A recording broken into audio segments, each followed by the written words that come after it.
tell the guests there are going to be protesters at the bottom of the hill. Don't stop, drive past them. I'm amazed by the work that we do here. Deep breaths in and out, taking care of patients from all over the U.S. But because of the legal landscape, we are moving backwards. Well, a new documentary on HBO is giving an intimate and complex look at the realities of providing reproductive health care after the reversal of Roe v. Wade. The Devil is Busy follows the daily lives of the staff at a women's health clinic in Atlanta. And award-winning journalist Soledad O'Brien is one of the executive producers. She's joining us this morning to talk about it. Thank you so much for being here. My pleasure. Full disclosure, she is one of my mentors and friends, so I'm always a big fan of your work. And You're likewise. doing such amazing work. Tell us about this latest project. Thank you, appreciate it. Yeah, The Devil is Busy is a look at an abortion clinic in Georgia. We were really interested in the wake of the end of Roe v. Wade to see what would happen, what would be the implications. And I and many others, I think, knew what was coming. So we started to try to figure out what that story would be. We ended up grabbing two fantastic directors, Crystal in Hampton and Gita Gandabir. And we were able to find the story of a really amazing woman whose name is Tracy, and she's a security guard, very religious, deeply religious security guard at this clinic. And I think telling the story of abortion in America post-Roe v. Wade through the point of view of the security guard was really complicated and nuanced and very different. So we love this documentary. It's a doc short. It was very different. It's only 30 minutes, so everyone can watch this. You can't say you don't have time to watch it. But what I love, too, is it doesn't debate the morality of abortion. You see Tracy, who's very sympathetic to the women coming to get health care access. And then you have the protesters outside who are, of course, very critical and have their own complicated stories. But you decided not to debate whether abortion was right or wrong. Yeah, I think often the conversations around abortion are like, there's this side versus that side. But when you talk to women who have had abortions, know people who've had abortions, it's much more complicated than that. And so we wanted to capture that complication.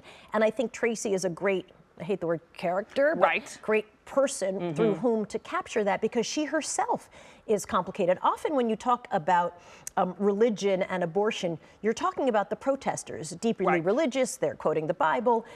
Excuse me. And so to have Tracy, who is deeply religious, and actually talking about the Bible and the protesters as well, was just kind of a different way to look at an issue that I think for a really long time we have not really captured the nuance of it. Absolutely. And at the heart of the issue is really access to women's health care, which we hear many times throughout the documentary. Well, the doctors really explain, okay, so how has this policy now landed on them? And what do? How do you think about how to help patients? Do you lose your job? Do you risk your job? Do you risk jail? Do you just leave and leave women without a clinic to help them in some capacity? And all of those things we're seeing unfold right now. So it's a really interesting time to be looking at this information. It is, and it makes you look at what women in the U.S. are going to do about it. We were talking this week about a Gallup poll that recently found 40% of women between the ages of 15 and 45 would leave the U.S. if they could. We should note that is a crazy poll, right? It's 4 times higher than in 2014, and they do believe political attitudes have something to do with that. You think it has something to do with this abortion crisis? I was watching somebody who was laughing about it and kind of like it was a joke, and 40% is insane. And these are not people who are planning to leave at this moment. These are people who said that they have a desire.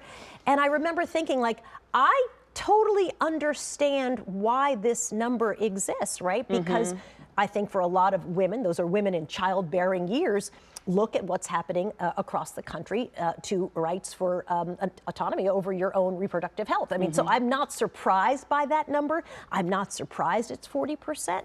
But I don't think it's a laughable matter. I think women at this moment have many reasons to think like the environment is really tough for a lot of women in that age group. Absolutely. What do you hope people get out of the doc? Because this is such a polarizing issue, and I know you probably don't think that this changes anyone's opinion on abortion. You know, I just like capturing, and I always have for every project we do, how do you capture the reality of what is unfolding, right? How do you, there's not a reporter in it. I'm not telling you, here's my take on it. This is my version of it. This is following a day in the life of the security guard at the clinic. And I think that allows people to say, we get to just see what unfolds. And you get to see and hear from the protesters. You get to see and hear from Tracy, who's there, because they're there day in and day out. And how that happens, to me, was just a really fascinating look at an issue that is very divisive, but also I don't think we talk very honestly about it, to be honest. Absolutely. So how can everybody watch? On HBO, we would love to have folks come and just check it out. Again, 31 minutes, Yeah. so come on. Nice and Very easy to short. watch, but very important. Okay, and then I have to give you a shout out for The Perfect Neighbor on Netflix. Everybody's talking about it, and I'm so proud when I hear people say it. I'm like, oh my goodness, that's Soledad's project. It's a great one. Yeah, thank you. We're really excited about that. It's been fun. You know, it's always fun to work on docs that are really great and work with people who are really great as well. We've had a great team. Geeta Gandabir is a director of that project. Amazing. As well. We do a lot of work with her and her team. And also, just a shout out to her, she's one of the best mentors of women that I have ever experienced in my entire life. So Wonderful. I love that about her too. From an amazing mentor herself. Soledad, thank you for being with us. Congratulations on the project.